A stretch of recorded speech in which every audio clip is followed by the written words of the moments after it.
Diyos sa lahat ng panahon. Magsiawit kayo sa Panginoon, isang bagong awitin. Magsiawit kayo sa Panginoon, sandaigdigan. Simulan natin ang ating pagdiriwang sa ngalan ng Ama at ng Anak at ng Espiritu Santo. Amen. Ang pagpapala ng ating Panginoong Hesukristo, ang pag-ibig ng Diyos Ama at ang pakikipagkaisa ng Espiritu Santo naway sumainyong lahat. At sumaiyo rin. Mga kapatid, tinipon tayo bilang kaanib ng angka ng Diyos. Kaya dumulog tayo sa mawaing Panginoong nagpapatawad ng lubos. Sinugong tagapagpagaling sa mga nagsisisi, Panginoon, kaawaan mo kami. Panginoon, kaawaan mo kami. Dumating na tagapag-anyayang mga makasalanan ay magsisi. Kristo, kaawaan mo kami. Kristo, kaawaan mo kami. Nakaluklok ka sa kanan ng Diyos Ama para ipamagitan kami. Panginoon, kaawaan mo kami. Panginoon, kaawaan mo kami. Kaawaan tayo na makapangyarihang Diyos, patawarin tayo sa ating mga kasalanan at patnubayan tayo sa buhay na walang hanggan. Amen. Manalangin tayo. Ama naming makapangyarihan, lakas ka ng walang inaasahan kundi ikaw. Ang pagluhog namin ay iyong pagbigyan, sapagkat kami mga tao lamang, na pawang mahihina kapag iyong iniwanan. Kaya naman kami lagi mong tulungan, upang sa pagtupad ng iyong mga kautusan, ikaw ay aming mabigyang kasiyahan sa aming iniisip at ginagawa araw-araw. Sa pamamagitan ni Jesucristo, kasama ng Espiritu Santo, magpa sa walang hanggan. Amen. Magsiupo muna ang lahat. Pagbasa mula sa ikalawang aklat ng mga hari. Dumating ang oras na si Elias ay kailangan ng kunin ng Panginoon. Noon ay naglalakad sila ni Eliseo buhat sa Gilgal. Pagdating nila sa Jericho, sinabi ni Elias kay Eliseo, "Maiwan ka na rito, pagkat pinatutuloy ako ng Panginoon sa Jordan." Ngunit sinabi niya, "Naririnig ako ng Panginoon, hanggang buhay ka, hindi ako hihiwalay sa iyo." At nagpatuloy sila ng paglakad. Sinundan sila ng pangkat ng mga propeta at pinanood sa di kalayuan nang sila'y tumigil sa tabi ng ilog Jordan. Hinubad ni Elias ang kanyang balabal at inihampas sa tubig. Nahawi ang tubig at sila'y tumawid.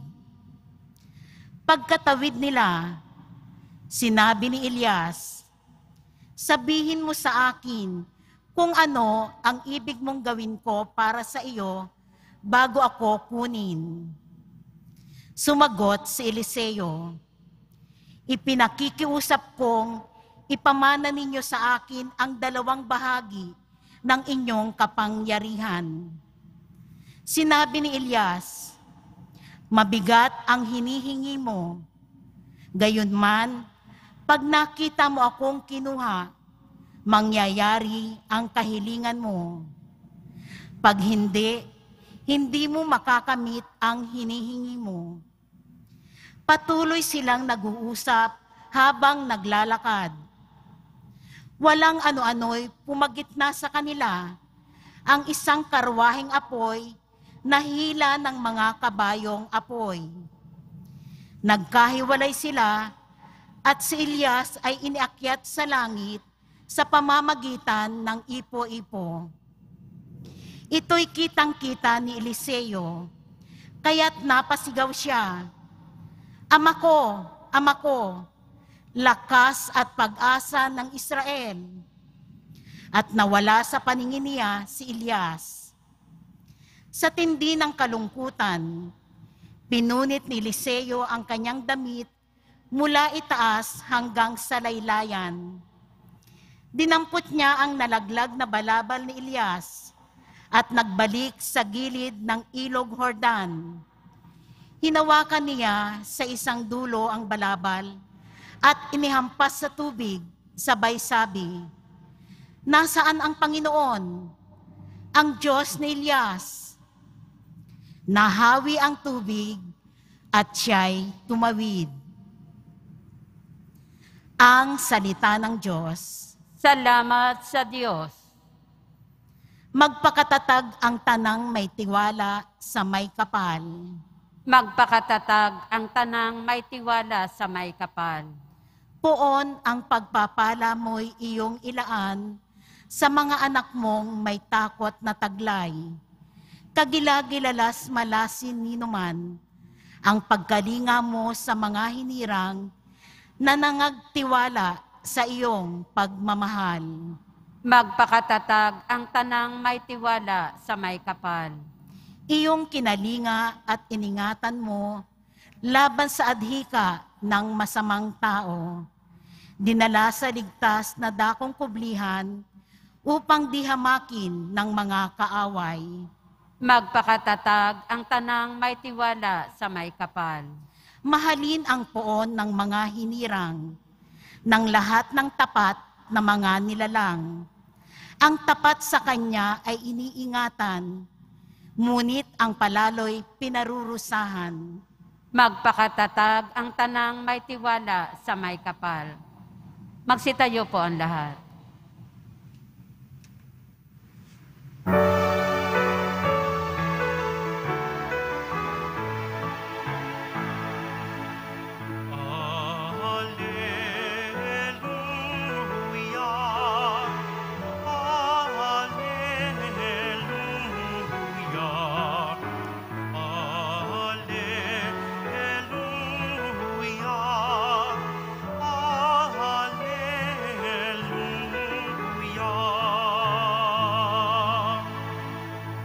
Ang sa akin nagmamahal, tutupad sa aking aral. Ama't ako'y mananahan. Hallelujah, hallelujah.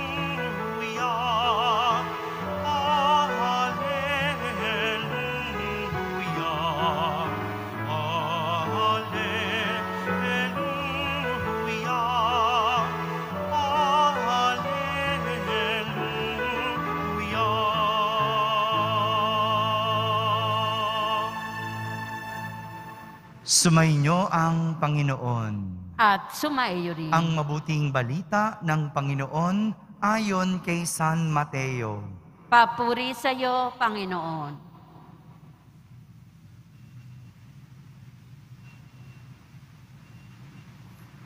Noong panahong iyon, sinabi ni Jesus sa kanyang mga alagad, "Pag-ingatan ninyo na huwag maging pakitang tao lamang ang paggawa ninyo ng mabuti.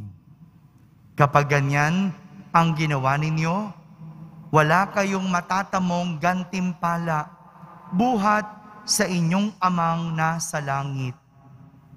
Kaya nga, kapag naglilimos ka, huwag mo nang ipagmakaingay ito, katulad ng ginagawa ng mga mapagpaimbabaw doon sa sinagoga at sa mga lansangan.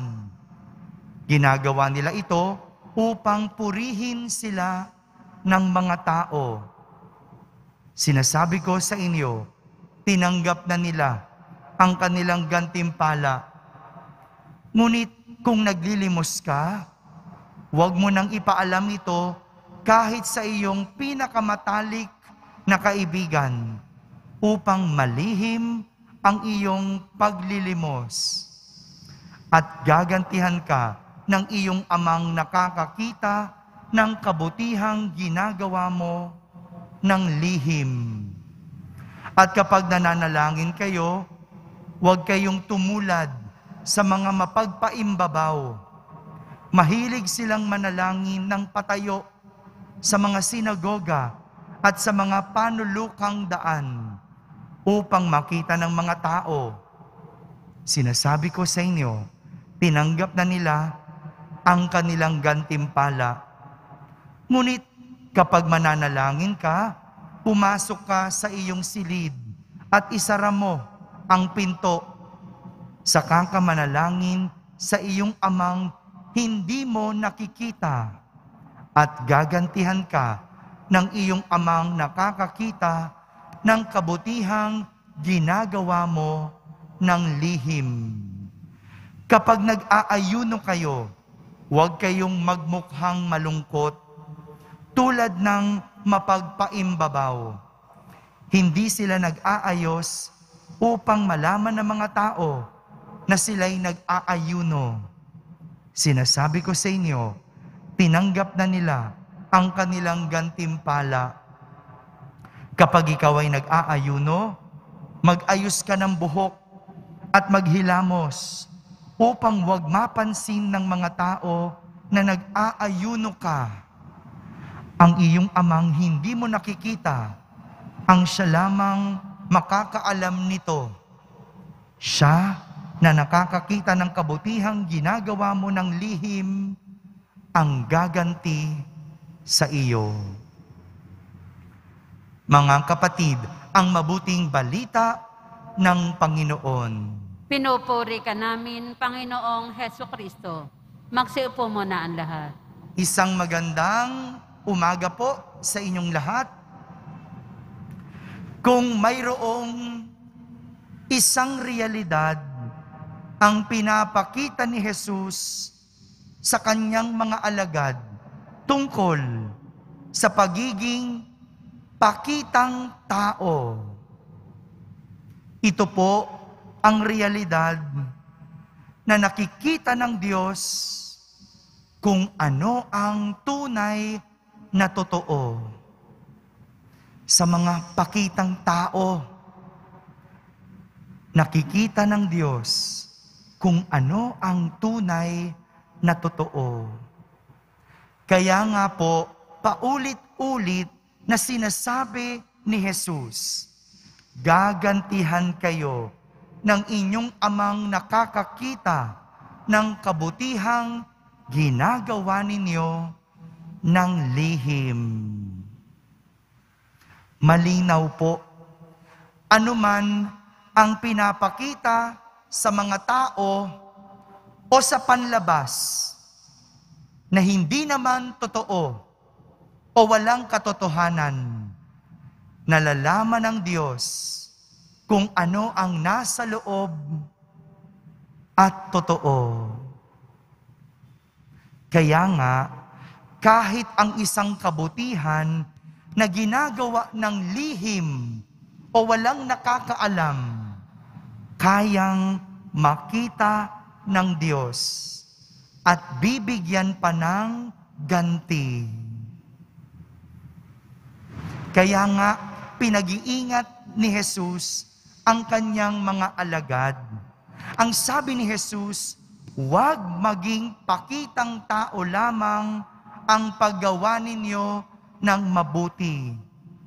Dahil kapag ganyan ang ginawa ninyo, wala kayong matatamong gantimpala buhat sa inyong amang nasa langit. Isa po itong aral at hamon sa atin. Nasanayin ang ating mga sarili na sinusuri ang ating mga pinapakita sa tao at nakikita ng Diyos.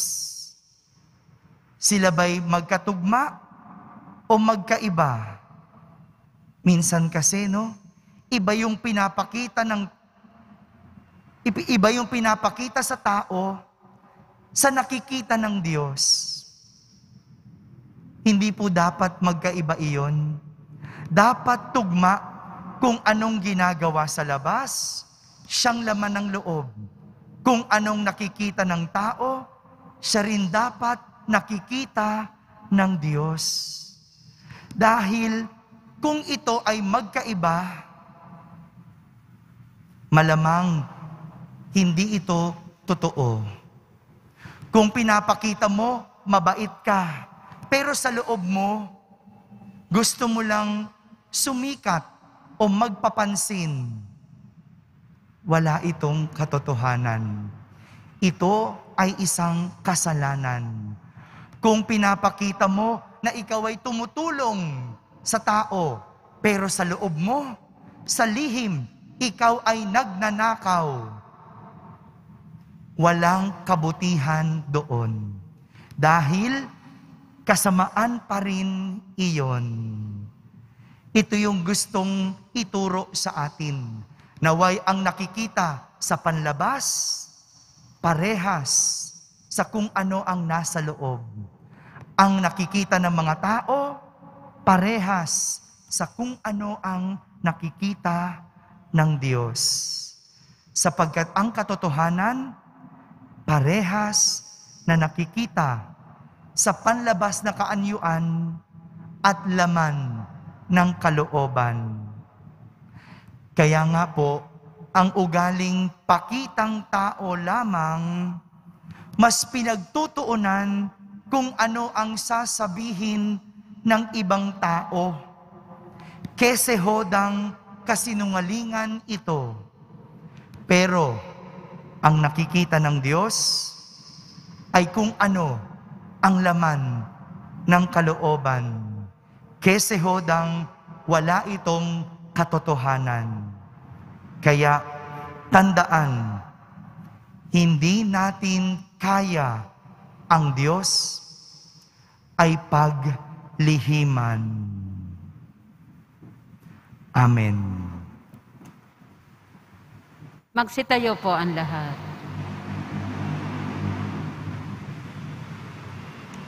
Minamahal kong mga kapatid, manalangin tayo sa Diyos ng katotohanan at pag-ibig para sa mga biyaya ng katotohanan at katapatan sa simbahan at sandaigdigan. Ating sambitin sa bawat panalangin, panatilihin mo kaming malinis sa iyong paningin, O Panginoon.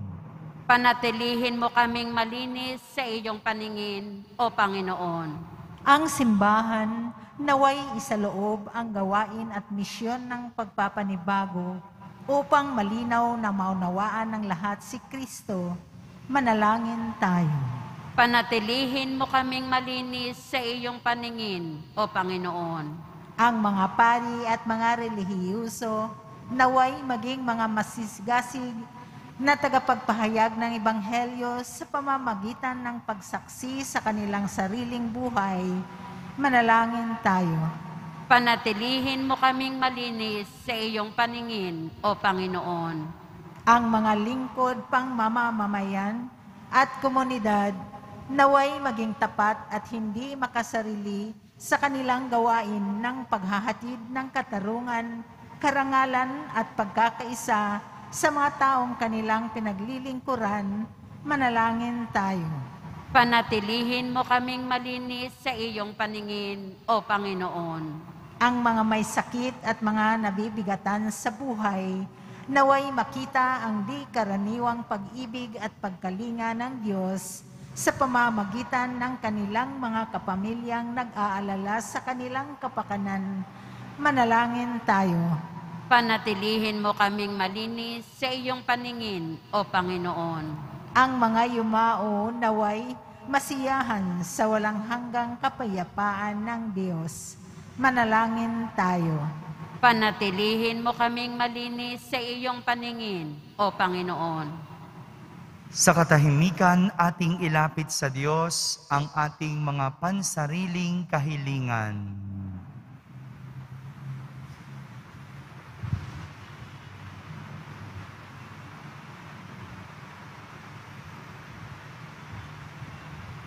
Manalangin tayo.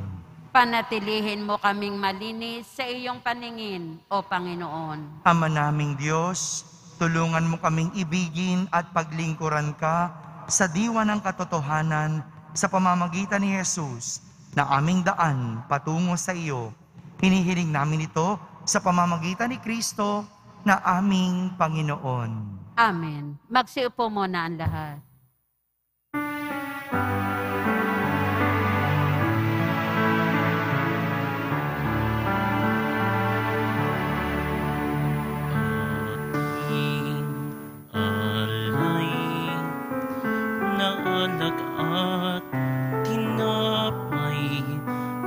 Sa ating ani sa lupain ng Diyos nating mahal na siya na rin nagdulot na tayo'y may maihain sa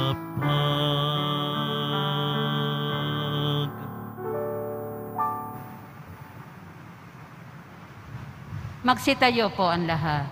Manalangin kayo mga kapatid upang ang paghahain natin ay kalugdan ng Diyos amang makapangyarihan.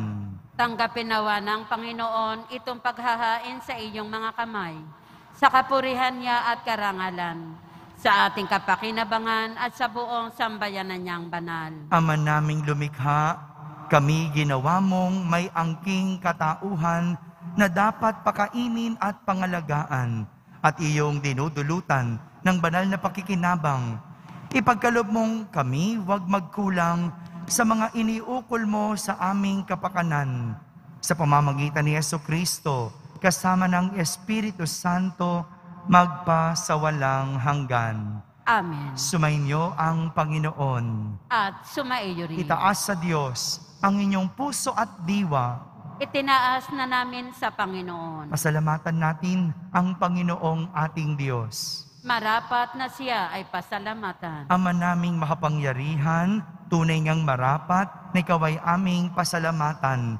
Sa iyong paglingap at kagandahang loob, ang tao'y nilikha mo at pinangasiwa sa sansinukob. Sa hangad mong siya'y iwastong lubos, siya'y pinagdusa mo sa kanyang pagtalikod.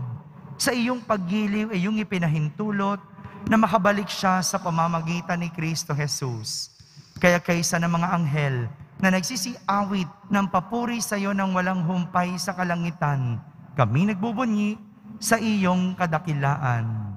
Santo, Santo, Santo, Panginoon Diyos na mga hukbo, napupuno ang langit at lupa ng kadakilaan mo. O sana sa kaitaasan, pinagpala ang naparirito sa ngalan ng Panginoon. O sana sa kaitaasan, magsiluhod po ang lahat. Ama naming banal, ikaw ang bukal ng tanang kabanalan. Kaya't sa pamagitan ng iyong Espiritu ay gawin mong banal ang mga kaloob na ito upang para sa amin ay maging katawan at dugo ng aming Panginoong Hesukristo. Bago niya, pinagtiis ang kusang loob na maging handog, hinawakan niyang tinapay, pinasalamatan kanya, pinaghati-hati niya iyon, iniabot sa kanyang mga lagad at sinabi, "Tanggapin ninyong lahat ito at kanin, ito ang aking katawan na inihahandog para sa inyo."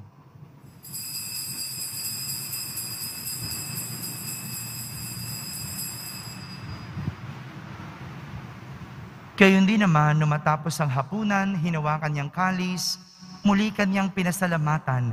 Iniabot niyang kalis sa kanyang mga lagad at sinabi, "Tanggapin ninyong lahat ito at inumin. Ito ang kalis ng aking dugo, ng bago at walang hanggang tipan. Ang aking dugo na ibubuhos para sa inyo at para sa lahat sa ikapagpapatawad ng mga kasalanan. Gawin ninyo ito sa pag-alaala sa akin."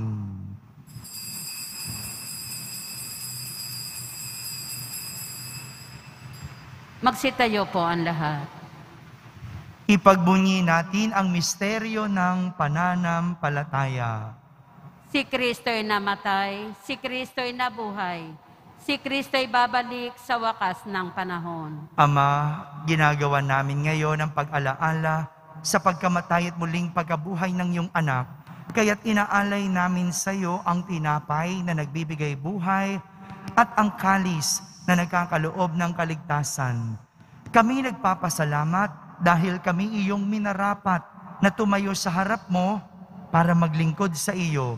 Isinasamo namin kaming magsasalo-salo sa katawan at dugo ni Kristo ay mabuklod sa pagkakaisa sa pamamagitan ng Espiritu Santo. Ama, lingapin mo ang iyong simbahang laganap sa buong daigdig. Puspusin mo kami sa pag-ibig kaysa ni Francisco na aming Papa, ni Jose na aming Obispo at ng Tanang Kaparian. Alalahanin mo rin ang mga kapatid naming nahimlay na may pag-asang sila'y muling mabubuhay.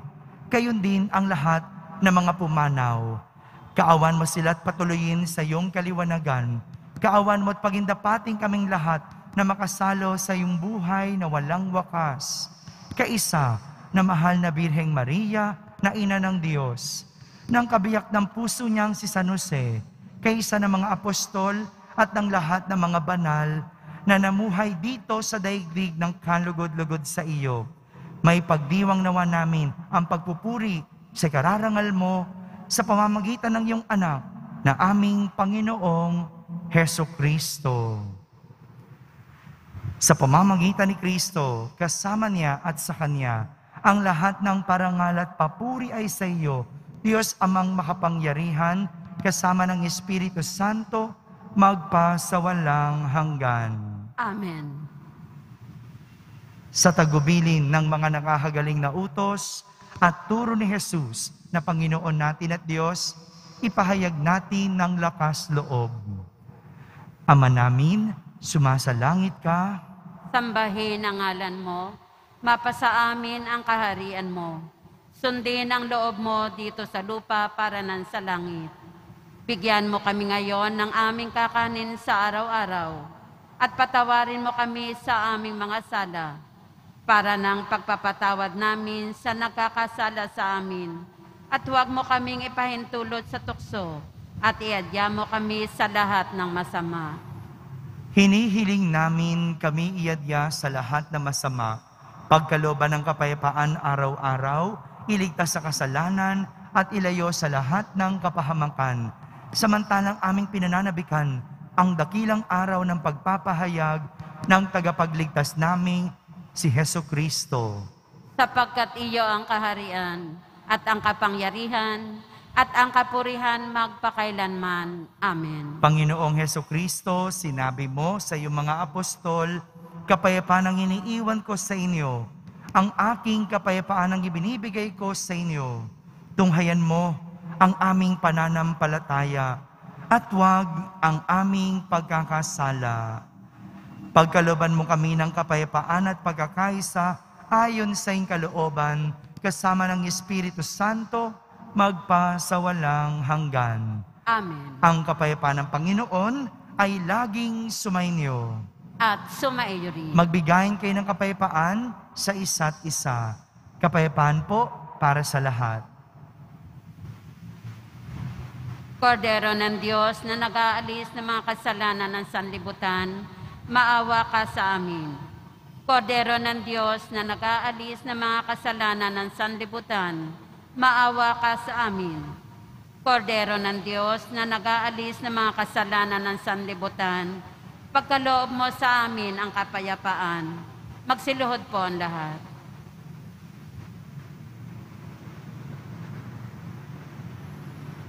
Ito ang kordero ng Diyos.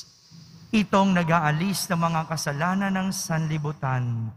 Mapalad ang mga inaaniyahan sa kanyang piging.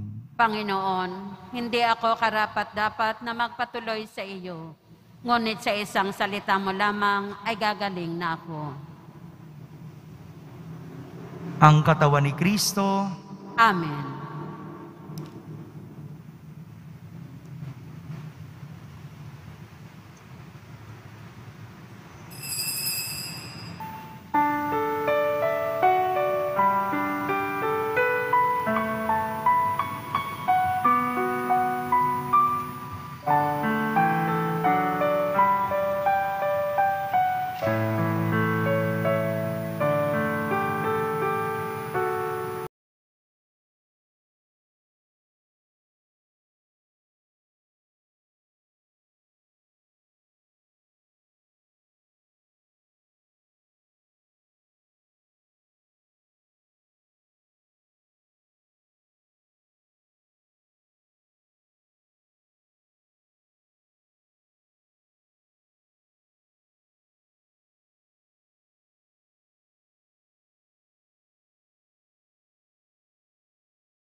Langin tayo.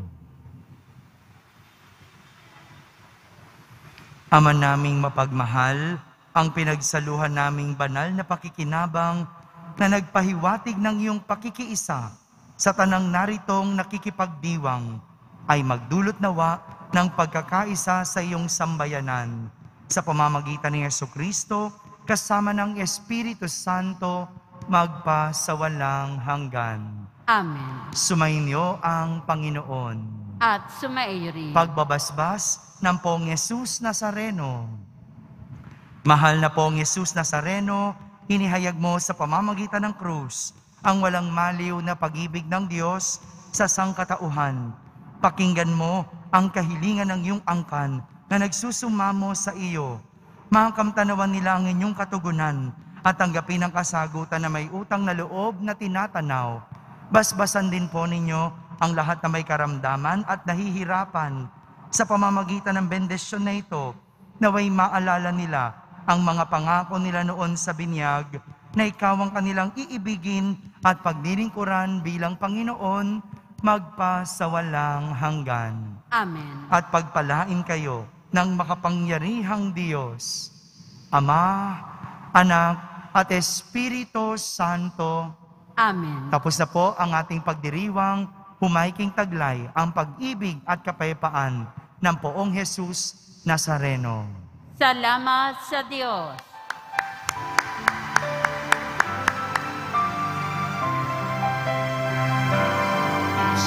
Padre Jesus Nazareno, sinasamba ka namin, pinipinto ka namin, aral mo ang aming buhay at kaligtasan.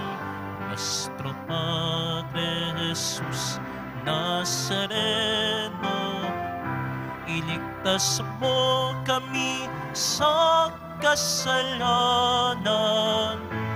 Ang krus mong kinamatayan ay sagisag ng aming kaligtasan. Nuestro Padre Jesus Nazareno,